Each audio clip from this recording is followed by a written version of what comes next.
Hello, ഞങ്ങളിപ്പോൾ ഇന്ന് ആദൂനെ മൂവാറ്റുപുഴയിൽ വിളിക്കാൻ പോകുന്നതാണ്. വിളിക്കാൻ പോകാൻ വേണ്ടി വണ്ടി എടുത്ത് പകുതി എത്തിയപ്പോൾ എന്താണ് വണ്ടി ഞങ്ങൾക്ക് പണി തന്നു, പെട്രോൾ തീർന്നു. പിന്നെ ചാച്ചാൻ്റെ കൊച്ചിനെ വിളിച്ച് പെട്രോൾ വാങ്ങിച്ച് അതിലൊഴിച്ചിട്ട് അവനോട് അവിടെ നിൽക്കാൻ പറഞ്ഞു. ഞങ്ങൾ പെട്രോൾ പമ്പിൽ എത്തിയതിൽ അവനെ വിളിച്ച് പറഞ്ഞ് പോയിക്കോളാൻ, അല്ലെങ്കിൽ പകുതി എങ്ങാനും വരുമ്പോഴത്തേലും വണ്ടി നിന്ന് പോയാലോ എന്ന് പറഞ്ഞു.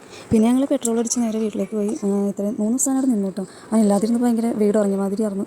പിന്നെ ഞങ്ങൾ അവനക്കുള്ള മിഠായിയൊക്കെ വാങ്ങിച്ചുകൊണ്ട് വീട്ടിലേക്ക് പോയി. ഞങ്ങൾ വീടിൻ്റെ ഫ്രണ്ടിലെ വഴി ബ്ലോക്ക് ആയിരുന്നു. ഇന്നലെ കണ്ട കട്ട വിരിച്ചിട്ടുണ്ടായുള്ളൂ.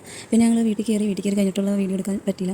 നോമ്പായതുകൊണ്ട് ഞങ്ങൾ വേഗം തന്നെ ഇറങ്ങി. 2 മണി 2:30 ആയത്തിൽ ഇറങ്ങിയിട്ടോ വീട്ടിൽ നിന്ന്. അപ്പോൾ എല്ലാവരും കൂടി ഞങ്ങൾ കൊണ്ടാക്കാണ്. മേളിൽ വണ്ടി ഇട്ടിട്ടുണ്ട്. അമ്മച്ചിയും അവർ അനിയത്തിമാർക്ക് വന്നിട്ടുണ്ടായിരുന്നു.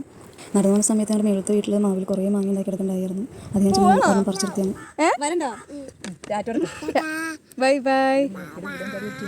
അങ്ങനെ ആദ്യം എല്ലാവരോടും ടാറ്റ ബൈ ബൈ ഒക്കെ പറഞ്ഞ് തിരിച്ച് വീട്ടിലേക്ക് പോന്നു.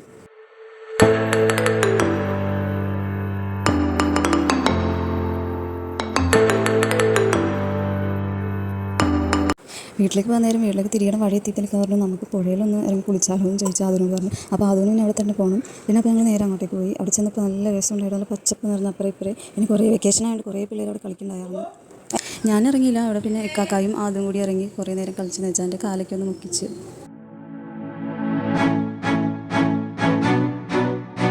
അങ്ങനെ ഞങ്ങൾ അവിടെ കുറച്ച് നേരം സ്പെൻഡ് ചെയ്ത് ആദ്യം ഒന്ന് ഹാപ്പിയാക്കി നേരെ വീട്ടിലേക്ക് വിട്ടു. നോമ്പ് തുറക്കാനുള്ളതുകൊണ്ട് ടൈം ഉണ്ടായില്ല, കുറച്ച് നേരം നിൽക്കാനുള്ള ടൈം ഉണ്ടായുള്ളൂ. നോമ്പ് തുറക്കാനുള്ളതുകൊണ്ട് വീട് എത്താറായിട്ട് ഞങ്ങൾ സ്നാക്സ് ഒക്കെ വാങ്ങിച്ചിട്ടാണ് പോയത്. അപ്പോൾ ഇത്രയുള്ള ഇന്നത്തെ വീഡിയോ എല്ലാവർക്കും ഇഷ്ടമായാൽ ലൈക്ക് ചെയ്യുക, ഷെയർ ചെയ്യുക, സബ്സ്ക്രൈബ് ചെയ്യണേ. Thank you.